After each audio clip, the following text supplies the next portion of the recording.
Winter is coming, and the North remembers.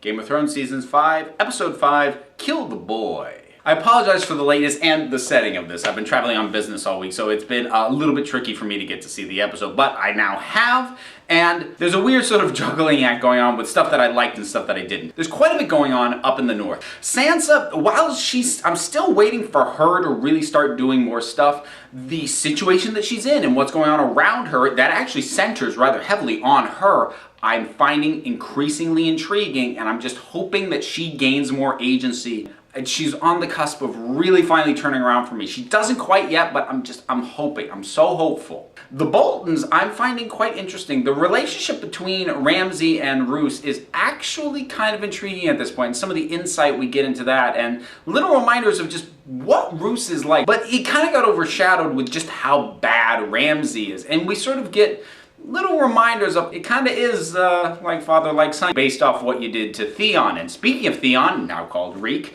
I'm in a weird place with him. It's really going to hinge on how it pays off. How well they bring what's been going on with him to a head, whatever that head is probably going to heavily taint my opinion of him as a character at this point, one way or another. Because right now he's kind of riding neutral with me. Up at the Wall is where we get the most of what I have been asking for this season, which is forward momentum. I said last time, like, I want more stuff to be happening, but that doesn't mean I want more action scenes. I don't want superficial stuff. I want meaningful stuff to be happening. Well, it has started happening primarily up at the Wall, because instead of just characters sitting around talking about what they will do or what they should do or whatever, people actually start doing things, or at least they get set on the path, taking action, that's all that I wanted. I don't need wall-to-wall action scenes. I don't need people's heads getting chopped off. I just need to see that things are pushing forward and we're not just spinning wheels waiting for something more meaningful to happen. And I got that in this episode. Over in Meereen was a little bit weird with Daenerys. I'm having a hard time deciding what I think about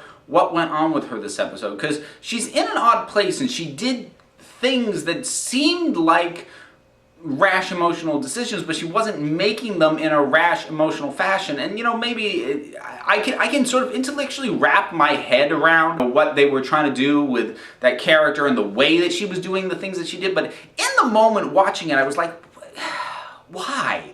Why is she doing that? Why is she doing this? And like I said, sort of thinking about it afterwards, I can reconcile it, but that just strikes me as a weakness in presentation that it didn't make total sense at the time I was watching it. They addressed the issue that I had before, which is that stuff didn't feel like it was moving forward. Unfortunately, what they've started to do is have some really contrived things. A typical show, movie, whatever, will really sort of take parts of the story and twist them around and force characters to do certain things or force the story to go a certain way just so that they can have this action beat, have this character interaction, whatever. And it's not organic to the story. And Game of Thrones has been really good about not doing that, kind of up until this season, this episode in particular. There are a number of things that happen that I'm like, you really had to bend things around and get into an awkward, twisted position to allow that to happen. And the thing that it was that happened was not something that I was inherently like, oh, thank God that we now have that. It was just a thing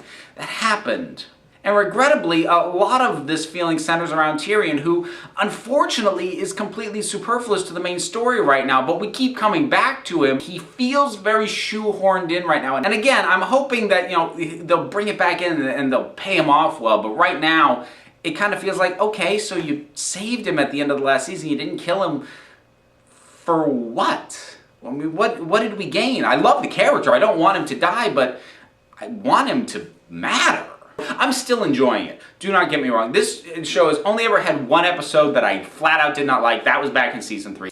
I don't mean to be as complaining as I am. I'm still enjoying this. It's still a good show, but it's just, it feels like it used to be more solid than it is right now. So I guess that about wraps it up. So on the note of what I said about Tyrion, let me ask you this. Is there any character who's still kicking around that you don't see the value in anymore? That you think, well, they might as well just have gotten rid of that person? If you've got any character like that, drop something down in the comments and let's talk about it. Until next time, this council is adjourned.